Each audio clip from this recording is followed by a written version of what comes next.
자, 여러분 고개 드시고 반갑습니다. 안녕하세요. 예, 여러분 이 320페이지 여러분 펴시고요. 오늘 320페이지. 자, 양도소득세 양도가 뭐냐 해서 이제 양도소득세를 오늘 본격적으로 이제 마무리를 짓는데 조금 늦게 끝날 수 있고요. 오늘 수업 좀 늦게 끝날 거고, 지난 시간에 배운 것을 한번 복습을 한번 해 보겠습니다. 종합부동산세 지난 시간에 공부했는데, 종부세는 부동산 보유 단계에서 부과되는 대표적인 국세고요. 그죠? 예, 그 다음에 종합부동산세는 인세입니다. 인세. 그래서 합산과세 하는데, 종부세 납세무자는 우리 같은 개인뿐만 아니라 법인이나 단체도 납세무자가 됩니다. 그죠, 여러분? 그럴 때 개인이 납세무자일 때 세대별 합산과세예요? 부부 합산과세예요? 개인별 합산이에요? 개인별로 합산한다는 거. 그래서 부부도 따로따로 개인별로 합산하고, 법인이나 단체는 법인별로 합산합니다. 상법상 모자법인 관계가 있어도 모회사는 모회사, 자회사는 자회사, 모자법인 합산하고, 그죠? 예. 그 다음에 종합부동산세는 과세 기준일이 있어요. 보유세다 보니까. 매년 언제입니까? 6월 1일이고 이때를 기준으로 뭐든지 판단합니다. 또 종합부동산세, 종부세, 또 과세 대상 어떤 거냐 그러면, 종부세 대상 중요하죠. 주택과 토지가 종부세 대상인데, 주택에 고급 주택은 포함한다, 제외한다?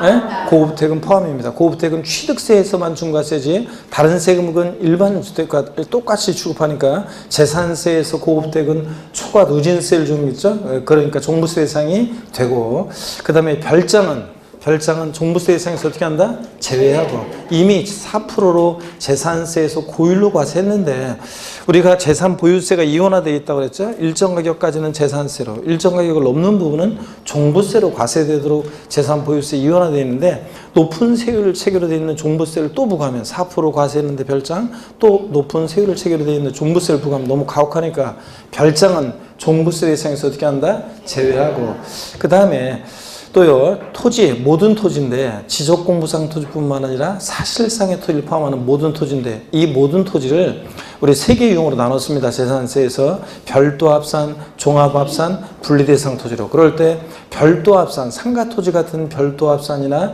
나대지 잡종지 같은 종합합산 대상 토지는 종부세 대상이 되는데, 분리대상 토지요, 농지, 목장, 예외적인 임야, 공장용지 같은 이런 것들은 저율로 과세할 필요성 때문에 재산세에서 저율 과세하는 건데, 종부세를 도입한 취지는 부동산 과다보유억제, 투기억제하게 도입했는데, 얘네들 농지, 목장, 예외적인 임야, 공장용지는 과다보유억제, 투기억제 이거 맞지 않죠? 그래서 저율분리, 저율분리상 토지 종부세 대상에서 제외하고, 고율분리대상 토지 그래가지고 고급오락장, 골프장 토지는 이미 4%로 재산세에서 고율과세 하기 때문에 종부세 대상에서 제외하고, 우따튼 간에 분리대상 토지는 종부세 대상이 아닙니다, 여러분. 그 다음에 종부세 대상 아닌 것도 따로 제가 정리해 드렸었는데, 건축물, 상가용이든 공장용이든 고급 오락장용이든 어떤 건축물이든 건축물은 종부세 대상이 아니라는 거. 또 선박, 항공기 이런 애들 재산세 대상이지만 종부세 대상이 아닙니다. 별장, 분리대상 토지는 금방 아니라고 그랬고요. 또 전국인 주택을 주택 합산해서 과세할 때 합산해서 배제시키는 주택들이 있는데, 종부세 부과하는 취지 역시 과다보유억제, 투기억제가 맞지 않는 주택들인데, 일정한 요건을 갖춘 어떤 거예요? 임대주택 같은 이런 것들이에요. 그래서 임대주택은 과다보유억제하면 안 되잖아요. 많이 공급되는 게 좋은 것이. 임대주택, 또 기숙사 및 사원용 주택, 주택 건설사업자, 미분양주택, 집 줘놓고 미분양돼서, 또 가정 어린이집용 주택, 등록 문화재 주택 같은 이런 것들은 부동산 과다보유억제, 투기억제, 이 종부세 부과하는 취지와 맞지 않기 때문에 이런 임대주택이라든가 등등 이렇게 열거한 이런 주택들은 합산 배제 대상 주택이라고 그래가지고 종부세 대상에서 어떻게 한다? 제외합니다. 그 다음에 또 종부세 대상 자 봤고요. 이제 납세의무자입니다. 누가 납세의무자가 되느냐? 종부세, 이거 상식처럼 알고 있어야 되는데, 주택분 종부세 납세의무자는 공시가격 합한 금액이 얼마 초과하는 자예요? 주택분 얼마? 6억 원 초과하는 자. 한 채 가격이 6억을 초과했든 여러 채 합친 가격이 6억을 초과했든 주택분은 6억 초과하는 자고, 그 다음에 종합합산 대상 토지 납세의무자는 공시가격 합한 금액이 얼마? 나대지 잡종지라 단위가 좀 작죠? 얼마? 5억 원 초과하는 자. 또 별도 합산 대상 토지는 얼마? 상가 토지라 단위가 좀 큽니다. 얼마? 80억 원 초과하는 자가 납세용자가 되고, 그 다음에 종부세 세금 계산 어떻게 할 것이냐? 과세 표준이요. 주택분 종부세 과세 표준은 공시가격 합한 금액에서 일반적으로 얼마 공제한 금액? 6억 원 공제한 금액으로 합니다. 그죠? 이러면 틀리다고 그랬습니다. 여기서 끝나면 주택분 종부세는 공시가 합한 금액에서 6억 공제한 금액에다가 반드시 뭘 곱한다? 공정 시장가액 비율이라는 걸 곱하는데 2019년도부터는 공정 시장가액 비율이 몇 프로입니까? 85% 곱한 금액입니다. 단독 소유 1세대 1주택이요. 공동 소유 안 돼요. 1세대 2주택은 안 돼요. 이런 것들은 다 그냥 주택분 종부세 공시가 합한 금액에서 6억 공제하고 공정시장가액 85% 곱하고 요거 적용하는 거고, 단독 소유 1세대 1주택자는요. 공시가액 합한 금액에서 얼마 공제? 3억 기초 공제하고 또 얼마? 6억. 그러니까 실질적으로 얼마? 공시가격 9억 원 공제합니다. 여기서 끝나면 안 되고 얘도 여기다 반드시 뭘 곱한다? 공정 시장가액 비율 몇 프로요? 85%를 곱합니다. 자, 그 다음에 또 종합합산 대상 토지에 대한 종부세 과세 표준은 공시가 합한 금액에서 5억 원 공제한 금액에다가 공정시장가액 비율 85% 곱한 금액이고, 별도 합산 대상 토지 과세 표준은 공시가 합한 금액에서 얼마 공제? 80억 원 공제하는 금액, 80억 초과하는 자가 납세용자니까 별도는. 자, 공시가 합한 금액에서 80억 원 공제하는 금액에다가 뭘 곱해? 공정시장가액 비율 85% 곱한 금액입니다. 이렇게. 자, 그 다음에 또 여러분요, 종부세 세율은 아직 자세히 안 했어요. 또 우리 지금 기본서 나오고 나서 또 법령이 바뀌어가지고, 9.13 대책에 대한 내용, 그거 이제 또 반영을 또 안 되어 있어가지고, 나중에 그게 이제 본회의 예산국회 통과되면서 이제 막판에 통과된 거라. 그래서, 요거 나중에 이제 정호편 나눠드린다고 그랬습니다. 하여튼 세율, 아직 자세히 안 했고요. 다만 이거 했나요? 1세대 1주택자에 대해서 2주택자 안 되고 1세대 1주택자에 대해서는 연령별 보기한별로 세액 공제 주는데 했나요? 연령별 공제 만 몇 세? 60세 이상일 때. 안 했어요? 네, 자, 안 했으면 요거는 안 했으면 됐고요. 다음에 하면 됩니다. 하여튼 종부세 세율 곱해서 이제 우리가 30세 구하고 세금 계산했으면 내야 되는데 납세지를 어디로 할 것이냐. 그럴 때 종부세 납세지요. 거주자인 개인인 거주할 때 종부세 납세지는 어디다? 주소지, 관할세무서. 그래서 부동산 소재지가 아니라는 거 꼭 기억해야죠. 국세니까 하여튼 집값 가운데 분류봐야죠. 주소지 납세지로 하고. 주소지 없으면 어디다? 거소지, 관할세무서를 납세지로 합니다. 종합부동산세는 징수가요. 원칙적으로 정부가 과세합니다. 그래서 여러분 고지서가 날라오는데 납세문자 휴통해 버리고 뭐 할 수도 있고 신고납부 선택하면 신고납부할 수도 있다고 그랬습니다. 그죠? 그럴 때 종부세 고지서를 통해서 관할세무장이 결정해서 부가징수하는데, 자, 토지분 종부세 납기는 9월 16일부터 9월 30일까지 납기로 합니다. 그렇잖아요. 아니에요? 네. 토지분 그럼 언제예요? 자, 그렇지. 종부세는 재산세와 달리, 재산세하고 헷갈리면 안 돼요.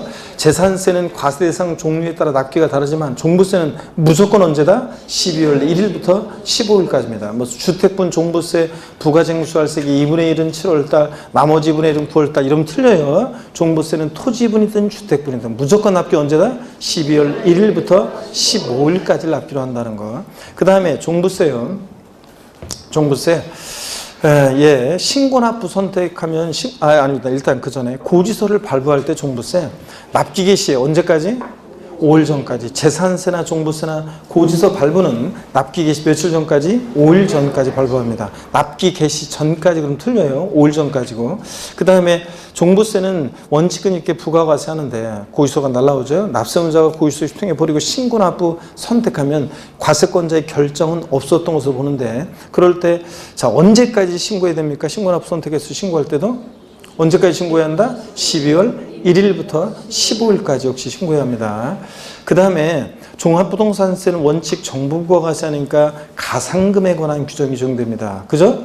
고지서를 바꾸서 납부기 한데 미납부했다. 어떤 제재를 받는다? 가산금. 근데 종부세는 원칙은 가산금에 관한 규정이 적용되는데 예외적으로 신고납부를 선택하면 자, 가산세 규정이 적용될 수도 있어요. 그럴 때 무신고 가산세는 적용된다 안 된다? 안 되고 과소신고 가산세는 적용될 수도 있다. 자, 신고기한 내 신고를 해야지만 신고납부가 선택되니까 아예 신고기한에 신고하지 않는 무신고 가산세는 적용될 수가 없지만 신고기한에 신고를 했어요. 근데 과소신고했을 때 과소신고 가산세는 적용될 수 있다. 이거 적용될 수 없다고 해서 29회 시험에 시험 문제 나왔다고 그랬죠.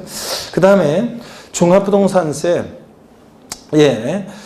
우리가요, 부가세, 자, 재산세는 부가세목으로 어떻게 외웠냐? 재진이. 종부세는 종농이. 재산세는 재진이. 지방교육세가 20% 부과되고, 종부세는 종농이. 농특세가 몇 프로? 20% 부과된다. 이렇게 배웠고요.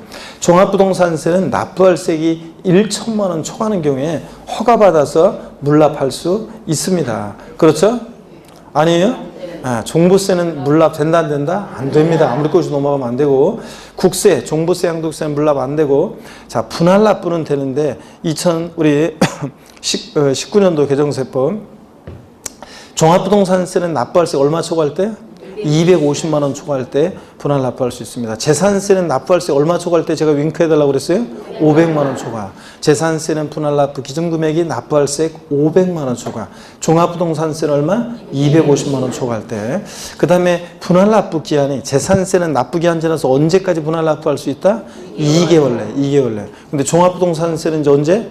6개월 내 분할 납부. 그래서 요거 알고 있으면 한 문제 맞춘다고 그랬죠? 여러분들 30회 시험에 물어볼 건데, 한 문제, 세법 문항수도 많지 않은데 한 문제 건졌잖아요 벌써. 그래서 반드시 알고 있어야 되고, 그 다음에 우리 소득세, 자, 양도소득은 우리 시험에서 중요한 양도소득은 소득세법에 열거된 소득의 한 종류인데요.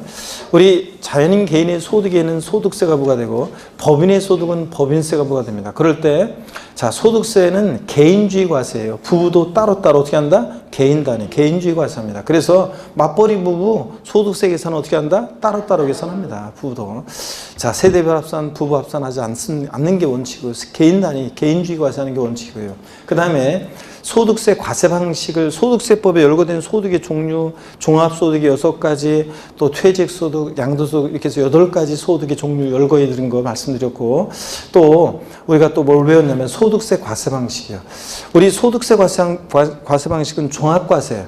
그래서 이자, 배당, 사업, 근로, 연금, 기타 소득을 전부 다 합산해서 1년 단위로 과세하는 게 종합과세 방식인데, 주택임대소득 중에서 2천만 원 이하의 주택임대소득, 내년부터 이제 2019년부터 2천만 원 이하의 주택임대소득이나 일용직 근로자의 또 근로소득이라든가 또 일정한 금액 이하의 금융소득 같은 것들은, 자, 어떻게 하냐면 분리과세합니다. 그죠? 소득을 지급할 때 지급하는 자가 원천징수함으로 종결하는 과세 방식. 그래서 뭐 예를 들어서 제가 하루 건설 현장 나가서 일당, 소위 말해서 노가다 일당 뛰었습니다. 그래서 하루 일당을 받을 때 소득을 지급하는 자가 애초에 세금을 떼고 저한테 주어요. 그럼 제가 받은 일당, 이 일용직 근로자의 근로소득은 이 소득과 저의 다른 소득과 합산한다 안 한다? 하지 않고 분리해서 따로 과세합니다.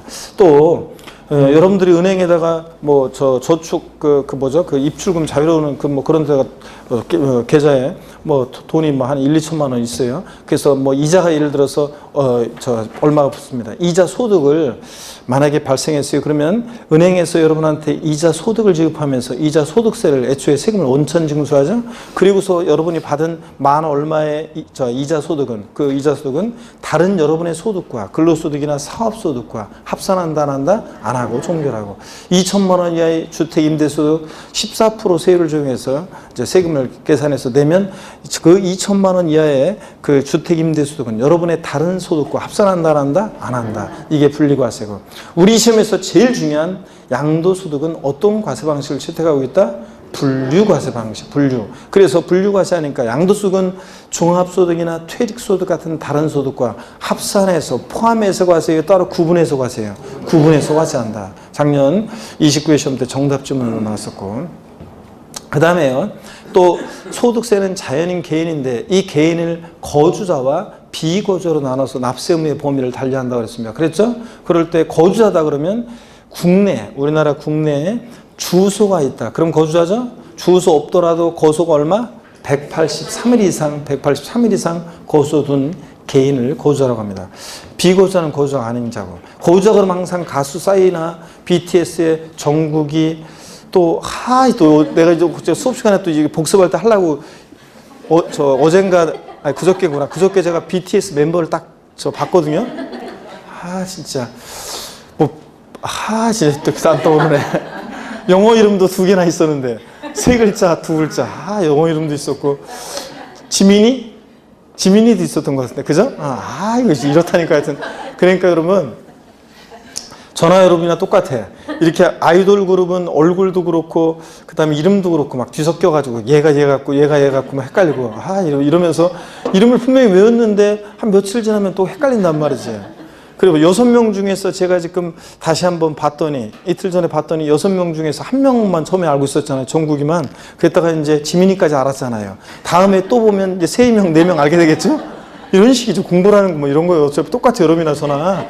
낯선 어떤 정보에 대한 어떤 그런 것들은 저나 여러분이랑 똑같습니다. 그냥 보고서 그땐 분명히 알았는데 그냥 시간 지나면 또 그냥 며칠 지나면 또 헷갈리고 까먹고 그럼 또 보고 또 헷갈리고 까먹으면 또 보고 이런 거지 뭐. 그래서 그렇게 해서 공부 똑같습니다. 그렇게 하다 보면 하나하나 이렇게 알아가고 그러다 보면 6명 제가 이제 BTS 멤버를 다 외우고 그런 것처럼 보세요. 이제 제가 이제 다음에 또 1월 달에 또 한번 또 걔들 이름을 보고 외우고 그러다 보면 또 이제 한 4명 정도 외우고 그러다 보면 이제 한 제 예상으로는 한 봄쯤 되면은 3, 4월 과정 들어가면 다 외우지 않을까 싶습니다. 이런 식으로 공부도 똑같아요, 여러분들. 저랑 같이. 일부러 제가 안 외우는 게 아니라 진짜 헷갈려요, 진짜. 까먹는다니까. 그래서 하여튼 BTS 정국이나 또 그 다음에 싸이나 이런 애들은 거주자죠? 국내, 우리나라에 주소가 있는 거주자잖아요. 그러니까 과세소득의 범위는 국내 소득뿐만 아니라 모두 국외 소득도 다 과세합니다. 근데 그럼 납세지는 어디냐? 그러면 거주자일 때는 국내 소득뿐만 아니라 어디? 국외 소득도 과세하면서 납세지는 당연히 집값 가운데 분리봐야 되니까 어디? 주소지를 납세지로 합니다. 주소지 없으면 거소지고요. 자, 마돈나는 비거주자죠? 국내 주소도 없고 183일 이상 거소도 없잖아요, 우리나라에. 그래서 마돈나 같은 비거주자는 과세 소득의 범위는 어디로 제한돼? 국내 원천 소득만 납세무가 있습니다. 우리나라 국내에서 발생한 소득만. 국외 소득은 납세무가 있다 없다? 없고. 마돈나가 뭐 미국에서 벌어들인 소득 우리하고 뭔 관계가 있어요? 자, 그 다음에 납세지는 그래서 주소, 거소지로 갈 수 없으니까 자, 비거주의 납세지는 어디다? 국내 사업장 소재지. 국내 사업장이 없다 그러면 어디? 국내 원천 소득이에요. 국내 원천 소득이 발생하는 장소를 납세지로 합니다. 그죠, 여러분? 비거주할 때는. 그 다음에 우리 소득세 과세 기간은 1월 1일부터 12월 31일까지 1년으로 하는데 납세무자가 과세 기간을 임의로 정할 수 있어요, 없어요? 없습니다. 근데 예외가 있긴 있어요. 거주자가 사망했다 그러면 1월 1일부터 언제? 사망한 날까지. 거주자가 해외로 출국해서 비거주가 될 때는 1월 1일부터 출국한 날 전까지 그러면 출국일 전날 그럼 틀려요. 출국한 날까지 과세기간으로 하는 예외도 있긴 있다. 또 그 다음에 우리 부동산 관련 또 상업소득 3가지는 뭐 부동산 임대업, 매매업, 건설업은 아직 안 했고요. 그 다음에 양도소득세는 여러분 인세입니다. 역시 유통과정에서 부과되고 우리 시험에 제일 중요한 양도세, 대음성 문제 출제되는데 양도세는 인세라 합산과세합니다. 여러분이 1월 달에도 부동산 팔고 5월 달에도 팔고 10월 달에도 팔았다. 그러면 양도소득은 전부 다 양도자를 어떻게 한다? 합산해서 과세됩니다. 인세입니다. 그래서 합산과세하니까. 양도소득세 사실주의, 역시 실질주의 과세하니까 사실주의니까 등기, 등록, 허가 등과 뭐합니까? 무관하게 과세가 되고, 그죠? 그 다음에 현황 부과입니다. 양도일 현재, 공부상 현황과 사실상 현황이 다르면 무엇에 따라서? 사실상 현황에 따라 부과하고, 그 다음에 또 양도소득세 과세 대상 어떤 것을 양도했을 때 부과되느냐? 토지, 건물, 또 부동산에 관한 권리, 기타 자산, 또 주식 또는 출자지분, 파생상품 6가지입니다. 크게. 그럴 때 부동산에 관한 권리는 세부적으로 알아둬야 되는데 부동산을 이용할 수 있는 권리로서요. 미등기 전세권은 대상입니까? 아니에요? 지상권, 전세권은 등기와 무관하게 과세 대상이 된다고 그랬잖아요. 미등기 지상권, 미등기 전세권 대상이 됩니다, 여러분. 자, 지역권은 대상입니까? 아닙니다. 용익물권 중에서 지역권은 대상이 아니고 또 부동산 임차권은 채권이니까 반드시 얘는 뭐만 등기된 부동산 임차권만 대상이지 미등기, 등기되지 않은 부동산 임차권은 대상이 아니다. 이런 거요. 또 부동산을 취득할 수 있는 권리도 있는데, 부동산에 관한 권리는 취득할 수 있는 권리로서 건물이 완성되는 때 그 건물과 이에 딸린 토지를 취득할 수 있는 권리로서요. 대표적인 예를 또 기억해야 되는데 어떤 거? 건물이 완성되는 때 건물과 이에 딸린 토지를 취득할 수 있는 권리. 어떤 거? 아파트 상권권, 분양권, 조합원 입주권, 이런 것들 갖고 있으면 본계약 체결해서 나중에 아파트 완공되면 건물과 그에 딸린 토지를 취득할 수 있게 되죠. 자, 이런 권리. 그래서 요것도 대상이 되고, 아파트 상권, 분양권, 조합원 입주권. 그 다음에 또 토지 상환채권, 주택 상환채권 또는 주택 상환사채 이렇게도 얘기하는데, 어떠간에 상환이란 말 들어있는 채권은 나중에 토지로 주택으로 바꿔주니까 대상이 됩니다. 그 다음에 부동산 매매 계약을 체결한 자가 계약금만 지급한 상태에서 양도하는 권리, 이런 것도 대상이 됩니다. 그래서 어떤 주부성생이 시동생 명의로 아파트 분양계약 체결하고요, 잔금 치르기 전에 명의를 애들 아빠 명의로 바꾸려고 하는데요, 어떤 세금이 문제될 수 있나요? 부동산을 취득할 수 있는 권리를 양도했다고 본다고 그랬죠? 양도세가 문제될 수 있다. 자, 부동산 매매 계약을 체결하면서 계약금을 치렀다는 것은 계약금을 치른 자가 치르지 않은 자보다 우선적으로 그 계약을 완성시켜서 부동산을 취득할 수 있는 권리, 지위를 양도했다고 본다고 그랬죠? 자, 그래서 부동산 매매 계약을 체결한 자가 계약금만 지급한 상태에서 양도하는 권리, 이런 것도 대상이 된다.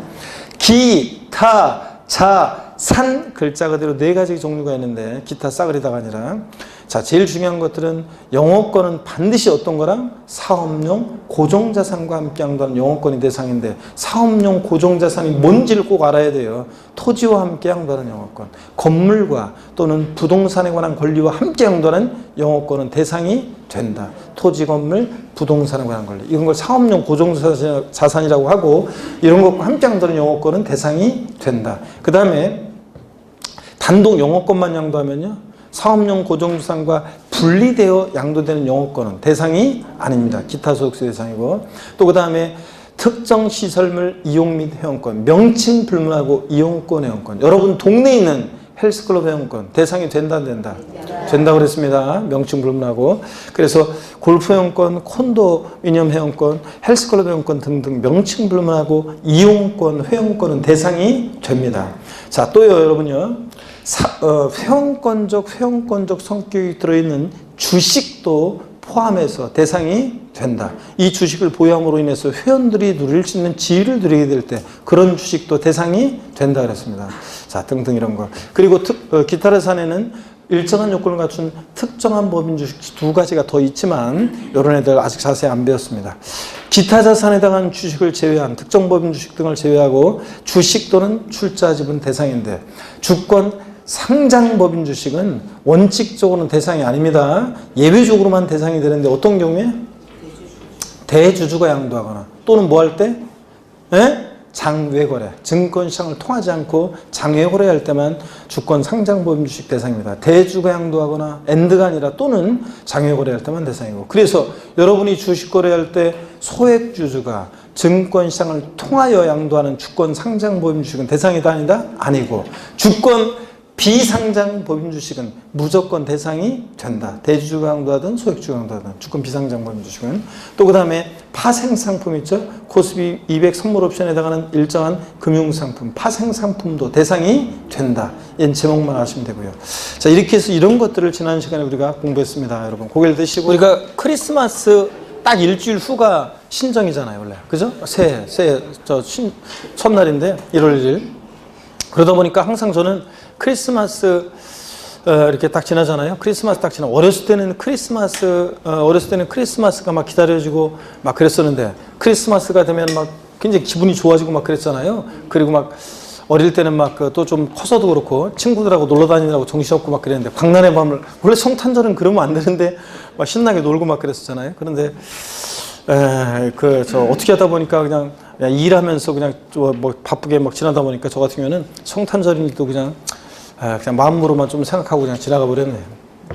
자, 그리고 이제 새해 몇 날 안 남았고 하루하루 최선을 다해야 되는데 벌써 수업에 빠져가지고 벌써 마지막 수업이라고 안 나오고 말이야. 진짜.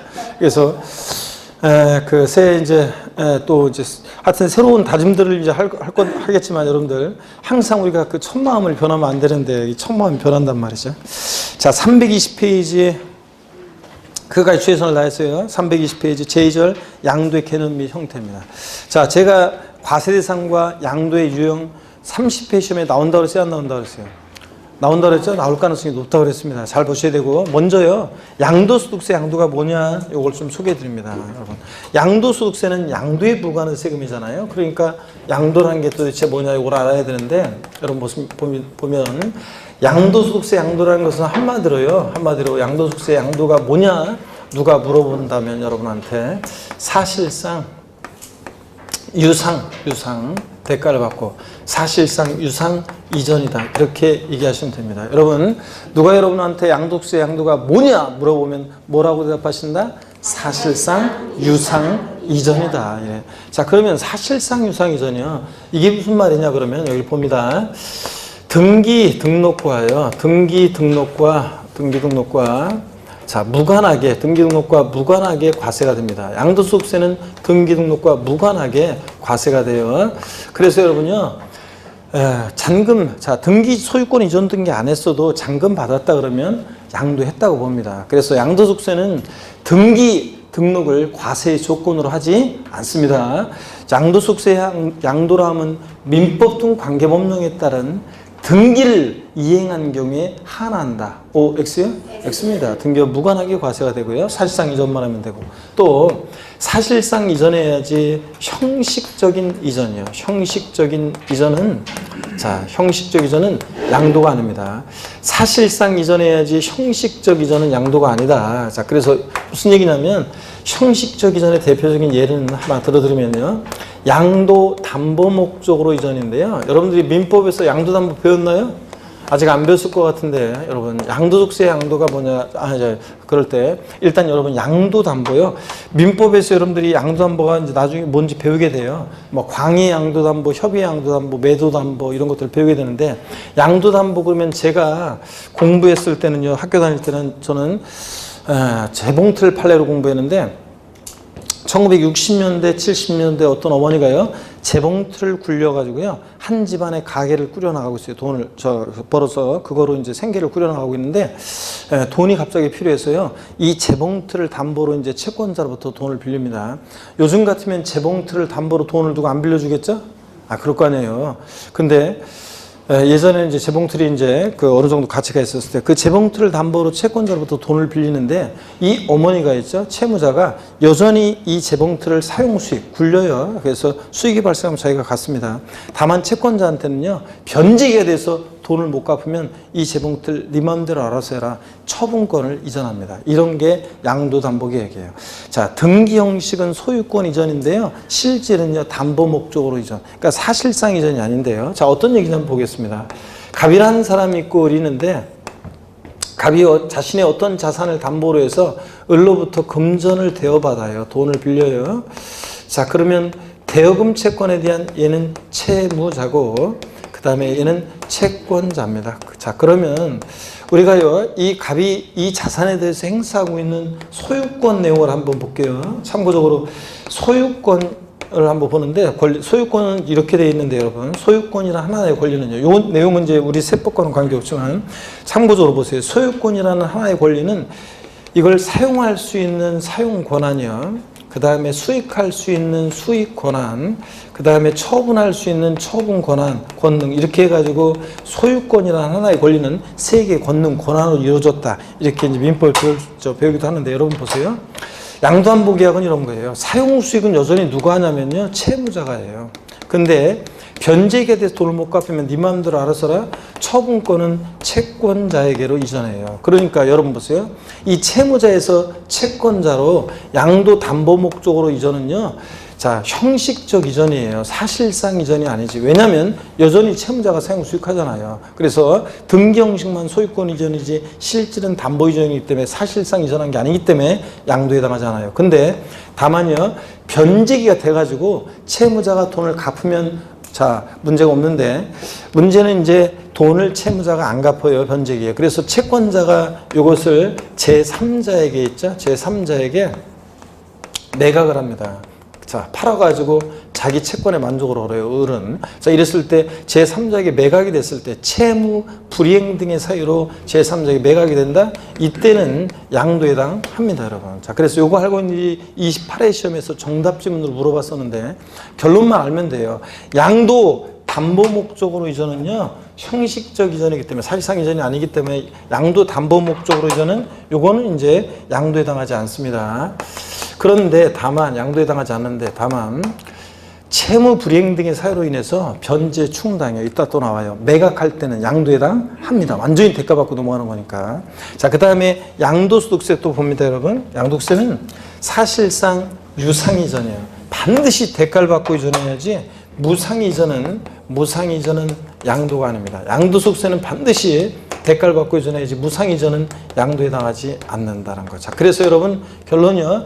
누가 여러분한테 탓이요? 양도가 뭐냐? 물어보면 뭐라고 대답하신다? 사실상 유상이전이다 이렇게요. 입 안 열고 가만히 계신 분들은 그러면 안 된다고 그랬습니다, 여러분들.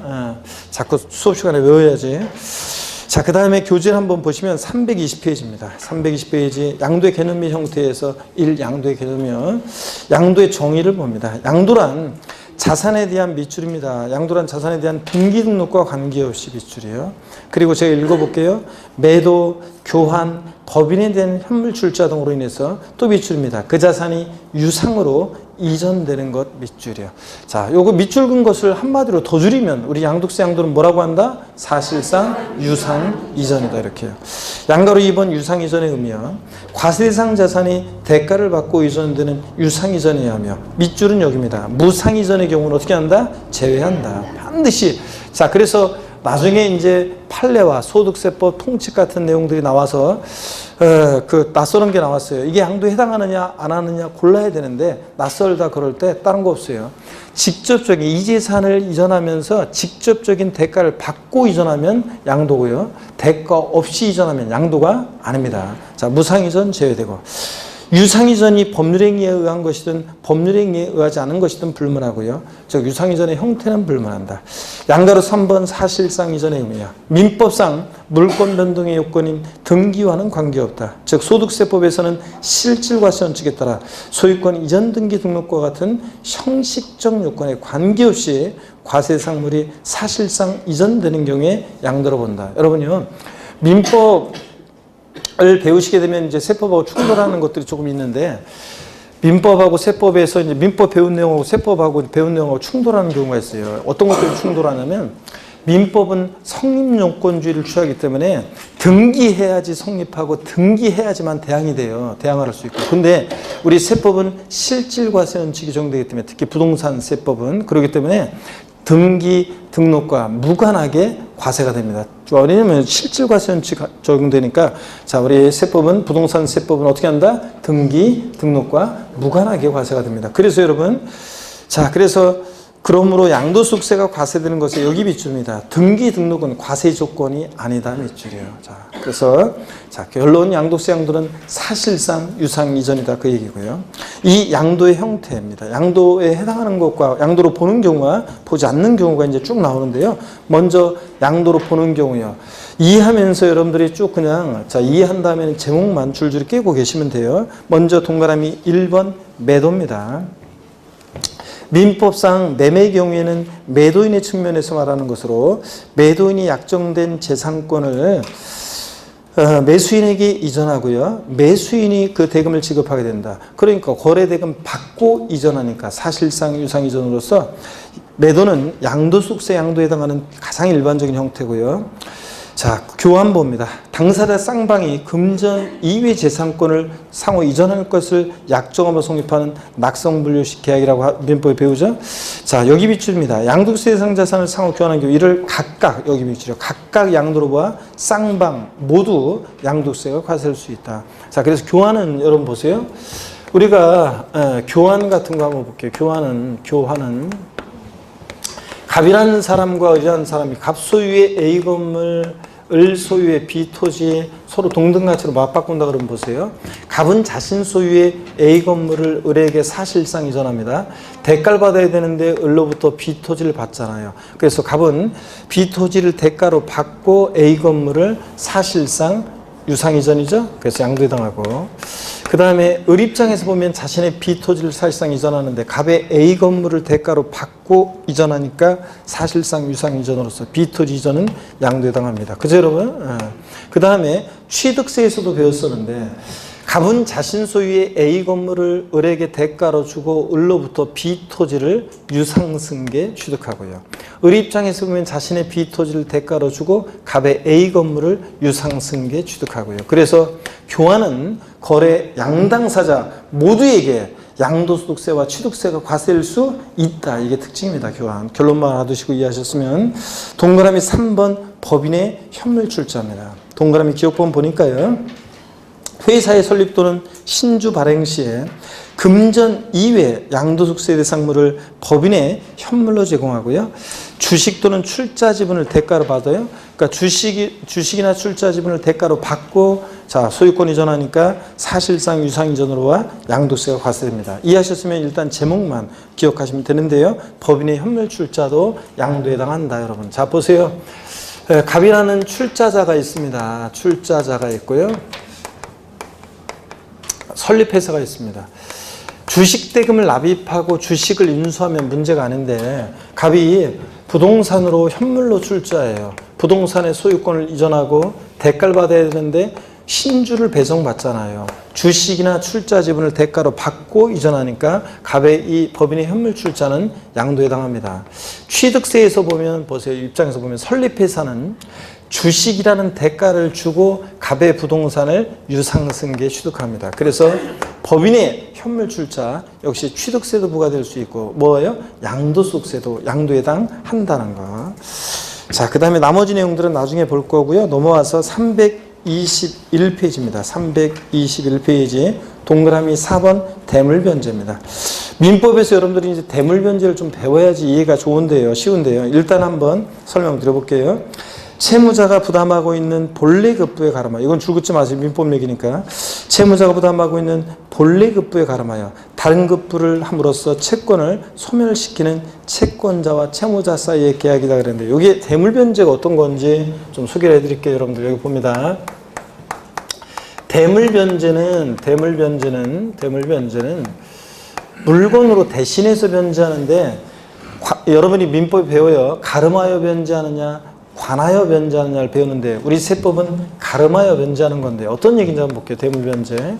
갑이라는 사람이 있고 우리 있습니다. 갑이 금전 2억 원을 대여 자 돈을 빌려줬어요.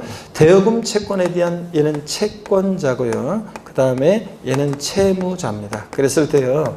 변제기가 돼서 채무자가 돈을 갚아야 되는데 갚을 돈이 없어요. 근데 마침 을이 2억 상당의 부동산이 있었어요. 그래서 이 부동산을 보세요. 변제 가름하여 변제 이 채무 2억 원 대여금 채무 변제 가름하여 소유권이 전합니다. 그러면 대가를 받아야 되는데 을은 무슨 대가를 받느냐? 무슨 대가를 받습니까? 부동산을 변제 가름하여 소유권 이전함으로 인해서 2억 원 대여금 채무를 뭐하게 돼? 면하게 되잖아요. 채무를 2억 원 대여금 채무를 면한 대가를 받고 이전했다고 봐서 역시 대물변제 양도에 해당합니다. 자, 지금 이 얘기는 이런 얘기예요. 어떤 얘기냐면 보세요. 금전적 채무에 가름하여 금전적 채무에 가름해서 양도소득세 대상 물건을 이전한다. 자, 그러면 채무면한 대가를 받고 이전했으니까 양도에 해당합니다, 여러분. 자, 똑같은 구조를 가진 것이 민법 750조 손해배상에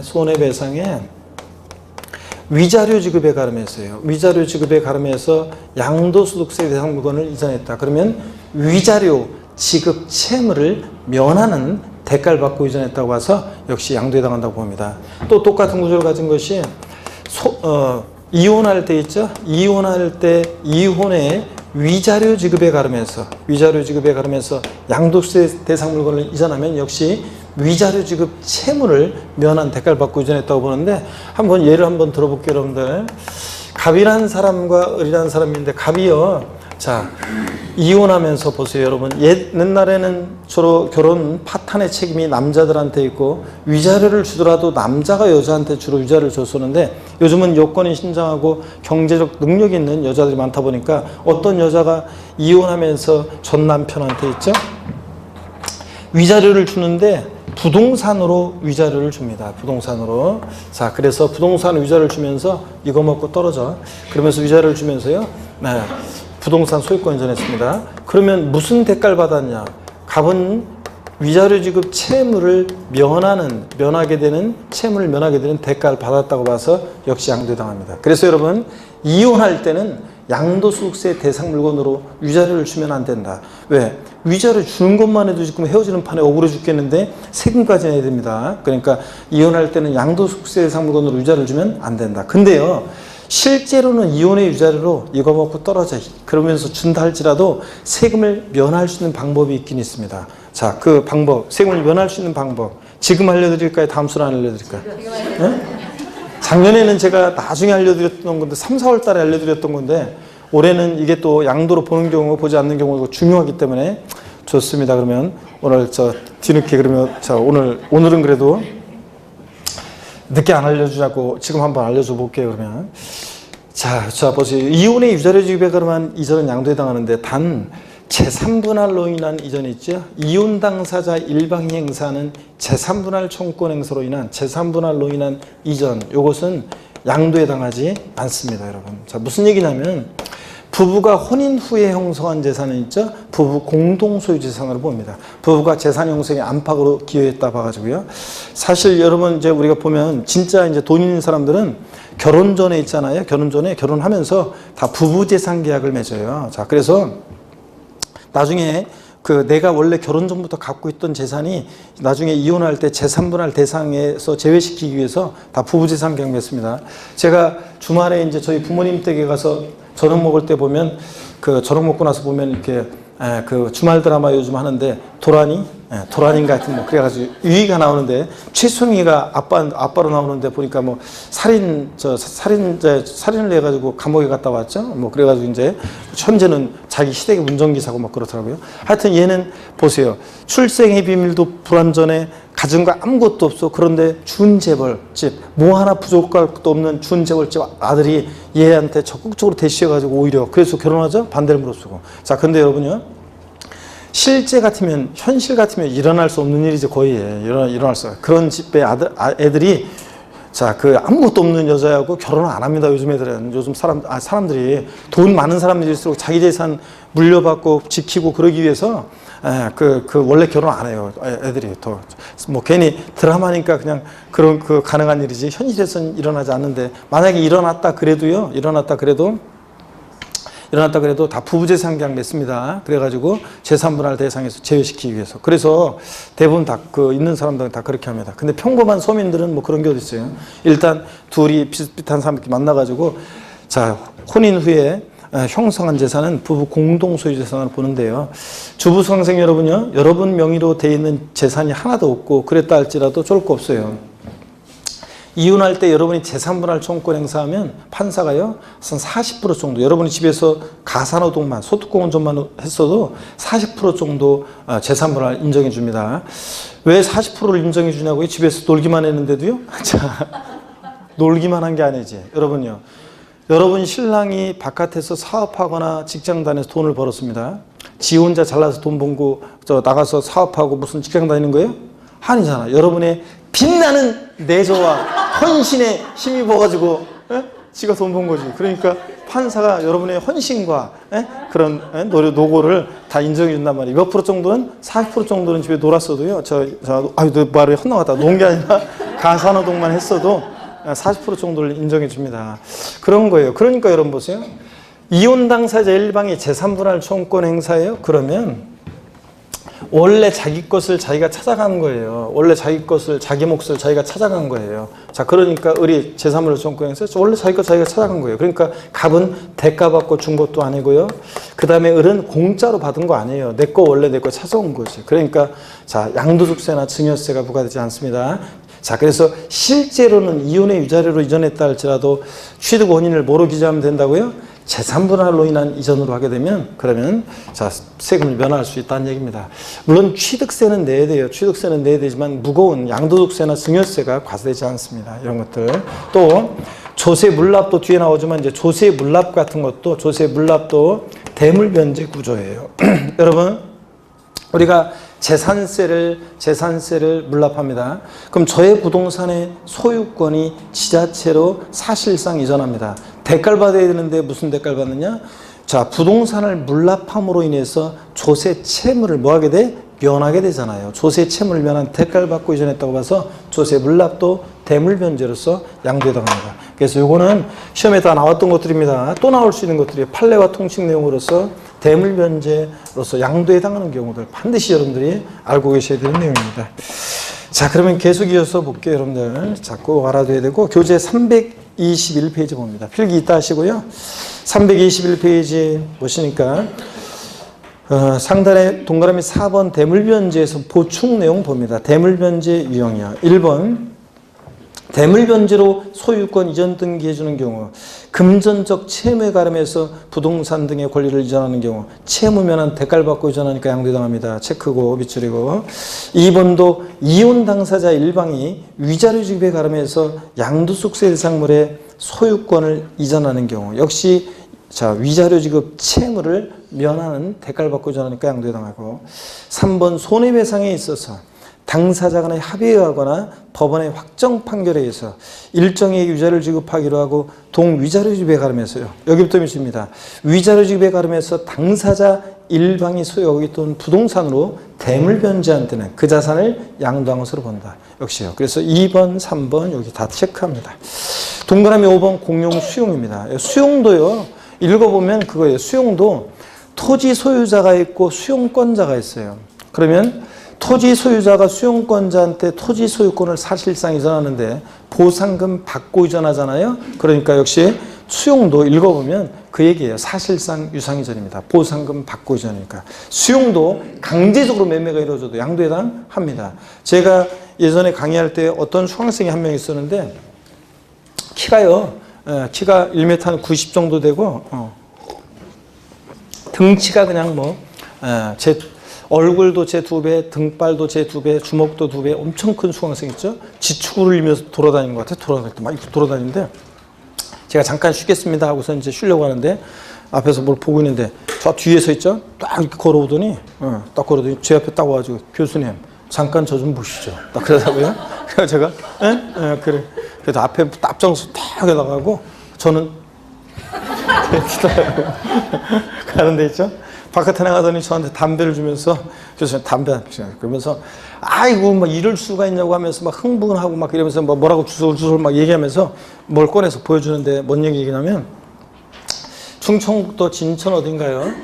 부모님한테 농지를 증여받은 게 있었는데 그 농지에 도로가 났나 봐요. 그래서 토지 수용을 당해서 보상금 받은 게 있는데 이번에 세무서에서 이제 양도소득세 이제 내라는 이제 안내문이 왔겠죠. 그래서 막 얘기하는 거예요. 뭐냐면 아니 지들이 내 땅에다 멋대로 도로를 내더니 말이야. 보상금 좀 주고서 세금을 내라고 하고 말이야. 이럴 수가 있는 이런 법이 있는 겁니까? 어쩌고 막 그러는데 제가 그랬어요. 야 도대체 수업 시간에는 뭐 배웠냐? 수용도 보상금 받고 이전이니까 양도해당하고 사실상 유상이전이니까. 그 다음에 자 양도 소득이 있으니까 국가에서 세금 내라고 하는 거지 뭐 양도 소득도 없는데 내라고 했겠냐. 빨리 그 안내문에 나와 있는 대로 세금 내라. 안내문 너만 손해니까 내가 그랬는데 그게 아니라 뭐 이러면서 간 수강생이 있었는데 그 수강생은 있잖아요. 아무리 생각해도 시대를 잘못 태어난 수강생이에요.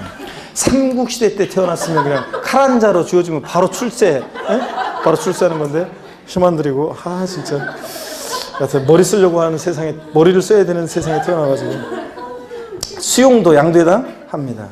동그라미 6번 부담부증여 있죠? 이거 중요합니다. 중요한데 취득세에서도 나오고 양도세도 나오고 중요한 건데 다만 요거는 부담부증여만 또 설명을 또 집중적으로 또 한 10분 15분 해야 되기 때문에 일단 넘어갑니다. 다음 순환에 배우고요.